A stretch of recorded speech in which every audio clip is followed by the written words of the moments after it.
इस वीडियो में हम सिंपल मॉड्यूल और सेमी सिंपल मॉड्यूल के बारे में डिस्कस करेंगे। तो सबसे पहले डेफिनेशन देख लेते हैं, फिर थ्योरम पे जाएंगे।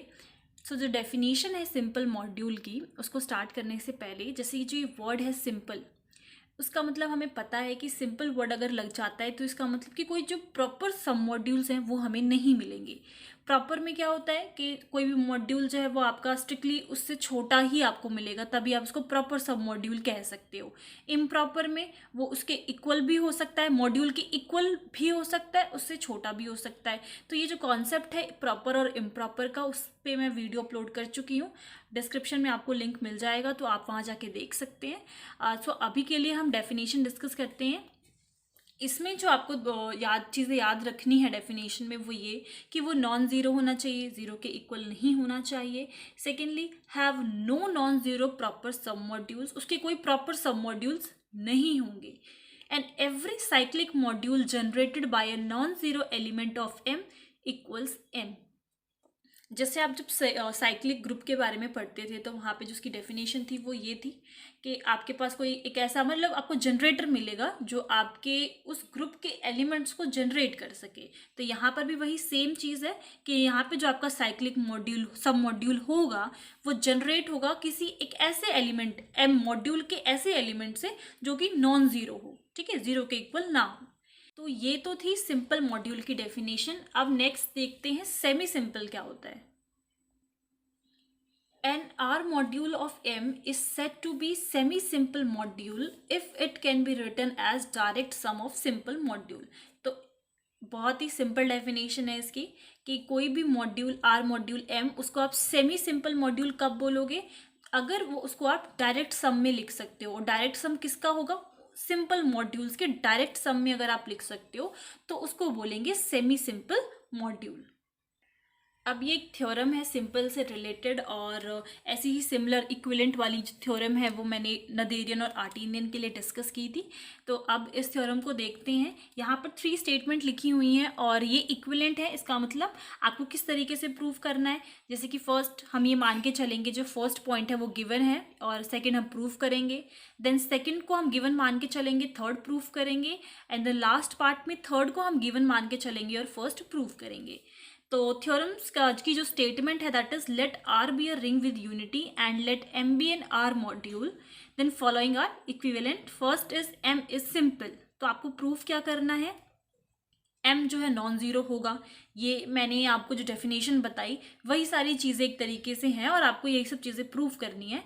दैट एम जो है, जो कि सिंपल है, वो नॉन ज़ीरो होगा।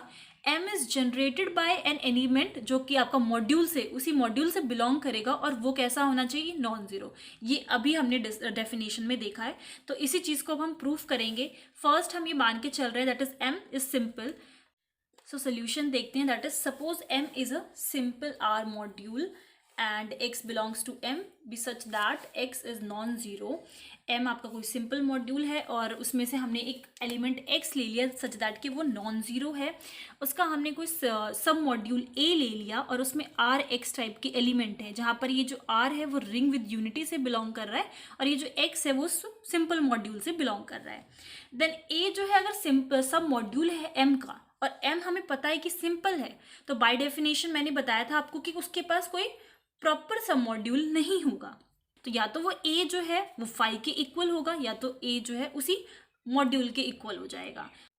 बट a जो है वो फाई के इक्वल तो हो ही नहीं सकता, बिकॉज हम रिंग विद यूनिटी की बात कर रहे हैं। यहाँ पर जो r है हमारा वो रिंग विद यूनिटी है, तो हमें ये तो पता है कि यूनिटी मतलब दैट इज वन। वन तो बिलोंग कर रहा है, कर ही रहा है हमारा r में, that because one belongs to r and x belongs to m। तो आप इस तरीके से लिख सकते हैं r की value one, one into x is equals to x. तो ये आपका किस में बिलोंग कर गया? अगर ऐसे एलिमेंट आपके इस मॉड्यूल में, सब मॉड्यूल में बिलोंग कर रहे हैं, इसका मतलब x जो आपको एक ऐसा एलिमेंट मिल गया जो इसमें आपके सब मॉड्यूल में बिलोंग कर रहा है। तो a तो फाई के इक्वल हो ही नहीं सकता, हमें एक ऐसा एलिमेंट मिल रहा है जो उसमें है, तो इसका मतलब a जो है किसके इक्वल हो जाएगा? m के इक्वल हो जाएगा। That is this implies a जो है फाई के इक्वल नहीं होगा, तो so a is equals to m। सो आपको प्रूफ क्या करना था कि m जो होगा वो नॉन ज़ीरो होगा और जनरेट करेगा किसी एलिमेंट से, और वो एलिमेंट कैसा होगा? Non zero. तो यहाँ पर आप देख सकते हैं आपको एक एलिमेंट मिल रहा है x, जो आपके उस मॉड्यूल से बिलोंग कर रहा है और वो कैसा है, नॉन जीरो है। तो ये हमने प्रूफ कर दिया। अब हम सेकंड पार्ट जो एज अ गिवन मान के चलेंगे और थर्ड पार्ट प्रूफ करेंगे। थर्ड पार्ट में प्रूफ क्या करना है कि m जो है वो आइसोमॉर्फिक है r बाई आई के, where I is maximal left ideal of R। यहाँ पे I जो है वो मैक्सिमल लेफ्ट आइडियल है R का। Let n be any some module of m, हमने कोई m का सम मॉड्यूल n मान लिया सच दैट कि वो जीरो के इक्वल नॉन जीरो है। देन देयर एग्जिस्ट, अगर वो नॉन जीरो है तो उसमें से आप एक एलिमेंट ले सकते हो, तो हमने ले लिया x, और वो एलिमेंट कैसा होगा, वो एलिमेंट भी जीरो के इक्वल नहीं होगा। बाय सेकेंड, अब हमने जो सेकंड हमने पॉइंट एज अ गिवन मान के चल रहे हैं, उसमें हमने क्या बोला है कि जो मॉड्यूल है आपका जनरेट करेगा किसी एलिमेंट x से और वो नॉन जीरो होगा, ठीक है। यही हम सेकंड पॉइंट मान के चल रहे हैं, that m is generated by any element that belongs to the module. तो यहाँ पे जनरेट करा रहे हैं तो कैसे लिखेंगे, m is equals to this, angular bracket में शो करेंगे जो एलिमेंट उसको जनरेट कर रहा है। अब इसको आप इस तरीके से भी लिख सकते हैं, अगर x आपका जनरेट कर रहा है तो आप उसको m is equals to R x की फॉर्म में लिख सकते हैं, but x belongs to n। यहाँ पे जो ये x एलिमेंट है वो किससे बिलोंग कर रहा है, n से बिलोंग कर रहा है। n क्या है, सम मॉड्यूल है m का, तो दिस इंप्लाइज दैट कि rx की जो फॉर्म बनेगी वो भी आपकी n में बिलोंग करेगी, सम मॉड्यूल में बिलोंग करेगी। एंड दिस इंप्लाइज दैट, अब ये जो rx का एलिमेंट था, ठीक है, rx का जो एलिमेंट था वो बिलोंग किस में कर रहा था, m में बिलोंग कर रहा था ये एलिमेंट, ठीक है। अगर आप m is equals to capital RX लिख रहे हो तो आप लिख सकते हो, ठीक है, बिकॉज ये x एलिमेंट जो है इसको जनरेट कर रहा है। बट जब आप स्मॉल r लिखते हो, दैट मीन्स ये जो स्मॉल r है ये आपने रिंग का एलिमेंट लिया है, तो एलिमेंट की बात कर रहे हैं तो ये बिलोंग्स टू का साइन आएगा, that is RX belongs to m। अब ये एलिमेंट था किसका, m का था, अब ये एलिमेंट किसका बन गया, n का बन गया। कैसे, बिकॉज ये जो x एलिमेंट था वो हमने उसके सम मॉड्यूल से लिया था। जब आप रिंग के एलिमेंट के साथ उसको लिखोगे RX, तो वो भी किस में बिलोंग कर जाएगा, फिर n में बिलोंग कर जाएगा। एक एलिमेंट आपने m से लिया, अब वो आपने दिखा दिया कि n में भी है, तो आप ये भी, तो ये क्या इंप्लाइज कर रहा है, दैट m जो है वो सबसेट बन गया, एक तरीके से सब मॉड्यूल बन गया किसका, n का। ऑल्सो हमने क्या मान के चल रहे हैं कि n बल्कि सब मॉड्यूल है m का, तो इन दोनों बातों से हमें क्या पता चल रहा है, that m is equals to n। This implies that m is simple module, और इससे हम ये कह सकते हैं कि m क्या है, एक सिंपल मॉड्यूल है, बिकॉज जो सिंपल के डेफिनेशन है उसके अकॉर्डिंगली कोई सब मॉड्यूल, प्रॉपर सब मॉड्यूल बिलोंग नहीं करेगा। अगर आप ये प्रूफ कर देते हैं a जो है b का सम मॉड्यूल है, b जो है a का सम मॉड्यूल है, मतलब आपस में दोनों एक दूसरे के सम मॉड्यूल हैं, तो आप इससे क्या लिख सकते हैं कि दोनों आपस में इक्वल हैं, ठीक है। Now first to third part पे अगर आते हैं, दैट इज m अगर सिंपल है, ठीक है। अब देखो हमने ये चीज प्रूव कर दी कि m सिंपल है, इसका मतलब कि हमने जो ये पॉइंट है, फर्स्ट पॉइंट है दैट m इज सिंपल, इसको हमने प्रूव कर दिया है। हमें एक्चुअली प्रूफ क्या करना है, ये थर्ड पॉइंट प्रूफ करना है। अब हमारे पास ये तो हम गिवन लेकर चल ही रहे थे, ये पॉइंट भी हमने m जो है सिंपल है ये प्रूफ कर दिया, ये दोनों पॉइंट हम प्रूफ कर चुके हैं। अब जो हमें थर्ड पॉइंट प्रूफ करना था अब हम वो करेंगे, तो यहाँ पर इसलिए हमने ये लिखा हुआ है दैट फर्स्ट पार्ट भी हम प्रूफ एज अ गिवन लेकर अब चल सकते हैं, एंड थर्ड पार्ट हमें प्रूफ करना है। Required to proof let m be a simple module then x belongs to m such that x कैसा है, नॉन जीरो है। m जो है वो किसी एक एलिमेंट से जनरेट हो रहा है, उसको आप इस तरीके से लिख सकते हैं, m is equals to RX। तो ये सारी चीज़ें हमें पता है। Consider a mapping phi, that is map किस में कर रहा है, R टू M में कर रहा है, तो यहाँ पे इस चीज़ को हटाइए। ये सब चीज़ें हमें पता है कि m हमारा सिंपल मॉड्यूल है, कोई हम एलिमेंट लेके चल रहे हैं उस मॉड्यूल से, वो नॉन जीरो एलिमेंट है, और वो एलिमेंट उस मॉड्यूल को जनरेट कर रहा है, उसको आप इस फॉर्म में भी लिख सकते हैं, m इक्वल्स टू RX। यहाँ पर अब एक चीज़ देखो, जैसे कि आपको m जो है आइसोमॉर्फिक प्रूफ करना है r बाई आई के, तो हमें जब भी इस ऐसा कोई रिजल्ट प्रूफ करना है आइसोमॉर्फिक का, तो सिंपल आपको जो चीज़ें प्रूफ करनी है वो ये है, मैपिंग लेके चलना है। आइसोमॉर्फिक प्रूफ करना है तो होमोमॉर्फिज्म 1 1 एंड 1 2, सिंपल यही चीज़ें आपको प्रूफ करके ये बोलना है कि m जो है आइसोमॉर्फिक है, जो भी जैसा भी रिजल्ट आपको प्रूफ करना है। तो यहाँ पर सेम हम वही काम करेंगे, तो जो रिक्वायर्ड टू प्रूव है वो सेम रिजल्ट वही है, तो रिक्वायर्ड टू प्रूव वहाँ पर आप लिख सकते हैं कि that m is isomorphic to r by I, ये हमें प्रूफ करना है। तो मैपिंग कंसिडर करेंगे, एक मैपिंग फाई हमने मैपिंग मान ली, और मैपिंग कैसी होगी, r टू m मैपिंग होगी। मैपिंग R to M होगी। और ये जो रिजल्ट आपका आएगा, अगर आपको ध्यान हो कि फंडामेंटल जो थ्योरम हम पढ़ते थे होमोमॉर्फिज्म मॉड्यूल्स की, मैं ऑलरेडी डिस्कस भी कर चुकी हूँ वीडियोस में, और उसका प्रूफ के साथ लिंक मैं आपको दे दूंगी, आप जाके उस थ्योरम को भी एक बार देख सकते हैं। तो यहाँ पर जो हमने करा है वो यही करा है, मैपिंग ली है R to M। अब जब हम इसको डिफाइन करेंगे तो किस तरीके से डिफाइन करते हैं, आप डोमेन का एक एलिमेंट लेंगे। अब ये रिंग विद यूनिटी है तो इसका एलिमेंट हम हमेशा अभी तक स्मॉल r से डिफाइन करते आ रहे हैं, तो हमने वो स्मॉल r ले लिया, मैपिंग फाई से ले ली। अब जो आपको डोमेन मिलेगा, जो मैपिंग होगी जिसमें आपकी, वो कहाँ से होगी, इस कोडोमेन से होगी, और इसका हमने कोई एलिमेंट ले लिया, दैट इज आर के। ठीक है, आर एक्स भी ले सकते हैं, आई थिंक सो हमने आर एक्स ही यूज करा हुआ है यहाँ पे, तो अब मैं यहाँ पे इसको आर एक्स की फॉर्म में लिख दे रही हूँ। ठीक है, जहाँ पर जो ये एक्स है आपका इसी मॉड्यूल से बिलोंग कर रहा है। ऊपर भी हम मेंशन कर चुके हैं इस बात को, दैट इज यहाँ पे कि एक्स जो है बिलोंग्स टू एम। अब रिक्वायर्ड टू प्रूव ये है कि phi is onto homomorphism of R module. सबसे पहले हमने होमोमॉर्फिज्म का जो रिजल्ट है वो प्रूव किया है। होमोमॉर्फिज्म कैसे प्रूव करते हैं वो आप सबको पता है, तो पहला जो रिजल्ट है वो यही है, फाई आर प्लस एस। तो आप कैसे लिख देंगे, phi R plus phi S. Second जो हम मल्टीप्लिकेटिव के रिस्पेक्ट में करते हैं वो ये है, फाई आर एस है तो आर जो है ये बाहर आ जाएगा एंड फाई एस। ठीक है, तो सेम वही करना है। अब जैसे यहाँ पे आप देख सकते हैं, मैपिंग इसकी हेल्प से ही आपको करनी है। फाई आर प्लस एस है, मतलब फाई पे जो मैपिंग हुई है वो कैसी है, आर प्लस, यहाँ पे इस तरीके से लिखना है आपको। तो आर प्लस एस करोगे तो यहाँ पे सेम कैसे मिलेगा, कैसा आपको कोडोमेन में मिलेगा, आर प्लस एक्स, और यहाँ पे ये ओपन करो R x plus S x. इसको आप किसके इक्वल लिख सकते हैं, दैट इज फाई आर। उसी सेम तरीके से आप एस एक्स को कैसे लिख सकते हैं, फाई एस। सिमिलरली इसको भी प्रूफ करेंगे। ये अगर आपका इसकी आप मैपिंग करा रहे हो तो आपको किस फॉर्म में मिलेगी, आर एस और एक्स की फॉर्म में, और एस एक्स किसके इक्वल है, फाई एस के। तो हमने ये सेम लिख दिया, तो वही सेम वे है होमोमॉर्फिज्म प्रूफ करने का। तो phi is homomorphism. Next proof करना है ऑन टू, और ऑन टू में हम क्या करते थे कि कोडोमेन से इस बार आपको एलिमेंट लेना होता है। तो यहाँ पे जो आपका कोडोमेन है वो ये सिंपल मॉड्यूल है, यहाँ से हमने एक एलिमेंट ले लिया y that belongs to M. M किसके इक्वल है, आर एक्स के इक्वल है, तो यहाँ पर m जो है आर एक्स के इक्वल है। तो आपको इससे क्या पता चलता है कि जो ये एलिमेंट आप ले रहे हो वो किस टाइप का होगा या किस फॉर्म में होगा, that is y is equals to R x की फॉर्म में होगा। जैसा कि मैंने आपको बताया, जब आप किसी मॉड्यूल के इक्वल लिख रहे हो तो आप ये कैपिटल R और X लिख सकते हो। जब आप उस एलिमेंट को बता रहे हो कि किस फॉर्म में होगा, तब आपको ये स्मॉल r यहाँ पर लिखना है। ये बात आपको ध्यान में रखनी है। Then we have r belongs to r, ये जो स्मॉल r है वो रिंग विद यूनिटी से बिलोंग कर रहा है, सच दैट कि जो आपका मैपिंग है वो किस टाइप की है, r कोई एलिमेंट लिया आपने उसमें मैपिंग कराओगे तो आर एक्स के टाइप में मिल रहा है।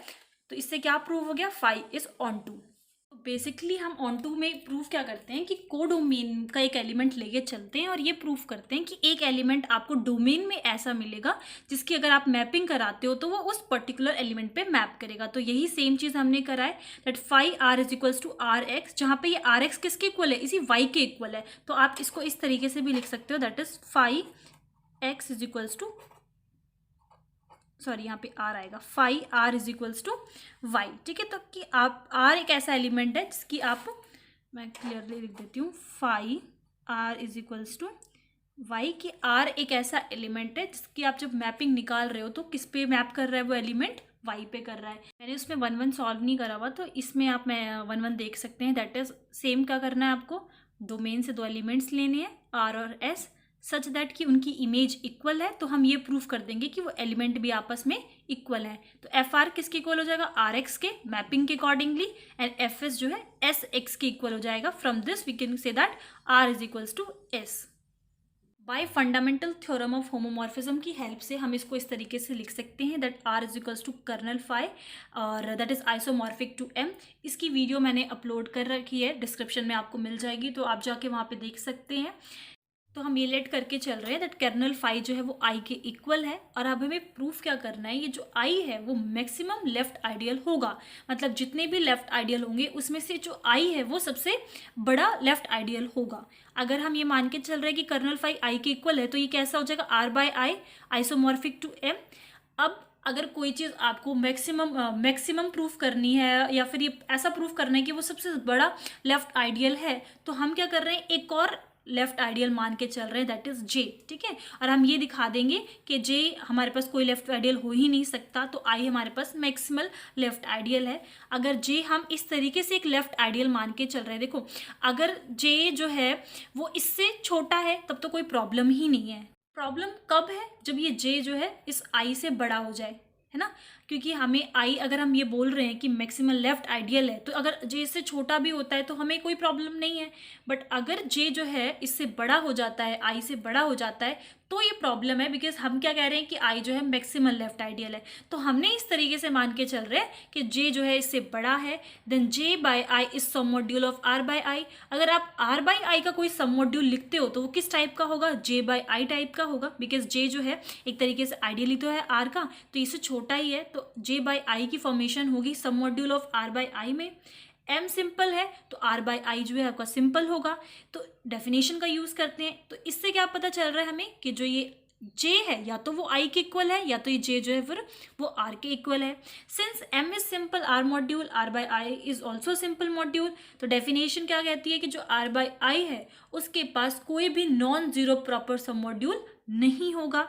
इन other words R has no proper ideal lying properly between I and R. इसका मतलब कि आर के पास कोई भी ऐसा प्रॉपर आइडियल नहीं है जो आई और आर के बीच में हो, और अगर ऐसा है तो इसका मतलब जे हम ऐसा कोई आइडियल लेकर चल ही नहीं सकते। That means hence I is maximal left ideal of R, और यही चीज हमें प्रूव करनी थी। लास्ट जो थर्ड पार्ट है इसको हम अब मान के चलेंगे given that M is isomorphic to R by I, और हम ये प्रूव कर देंगे दैट एम जो है वो सिंपल है। जो फर्स्ट पार्ट था वो अब हम प्रूव करेंगे।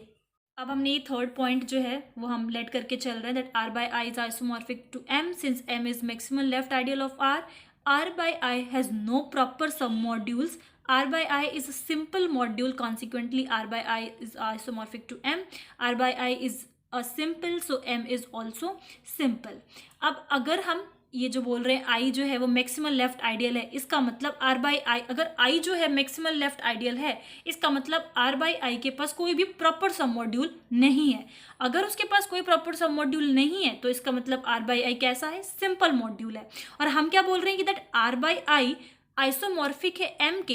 अगर आर बाई आई आपका सिंपल मॉड्यूल है तो एम भी आपका कैसा हो गया? सिंपल मॉड्यूल हो गया, क्योंकि ये दोनों आपस में कैसे हैं? आइसोमॉर्फिक है। अगर ये आपका सिंपल है तो ये भी कैसा होगा? सिंपल ही होगा। तो इससे हम ये बोल सकते हैं अगर आर बाई आई जो है सिंपल है तो एम भी कैसा हो गया? सिंपल। तो ये जो तीनों प्रॉपर्टीज हैं, अगर m सिंपल होता है तो वो नॉन ज़ीरो होगा या जनरेट करेगा, किसी भी पर्टिकुलर एलिमेंट से जनरेट होगा। और जो लास्ट प्रॉपर्टी है that is m is isomorphic to r by i, जहाँ पे ये जो आप आइडियल लिखेंगे वो सबसे मैक्सिमल लेफ्ट आइडियल होगा। ठीक है, तो ये आपस में इक्विवेलेंट प्रॉपर्टीज़ हैं। अगर फर्स्ट है तो सेकंड भी होगा, सेकंड है तो थर्ड होगा, थर्ड है तो फर्स्ट होगा। इस वीडियो में इतना ही। अब नेक्स्ट वीडियो में हम कुछ और थ्योरम्स देखेंगे और एग्जांपल्स देखेंगे सेमी और सेमी सिंपल के। तो वेट करिए पार्ट 2 का, मैं कोशिश करूँगी मैं जल्दी ही उसको अपलोड करूँ। और इससे रिलेटेड आपको कोई क्वेरी है तो आप लोग मुझसे कमेंट सेक्शन में भी पूछ सकते हैं, और इंस्टाग्राम का लिंक भी आपको मिल जाएगा डिस्क्रिप्शन में, वहाँ आप लोग मुझे टेक्स्ट कर सकते हैं कि जो भी आपकी क्वेरीज है।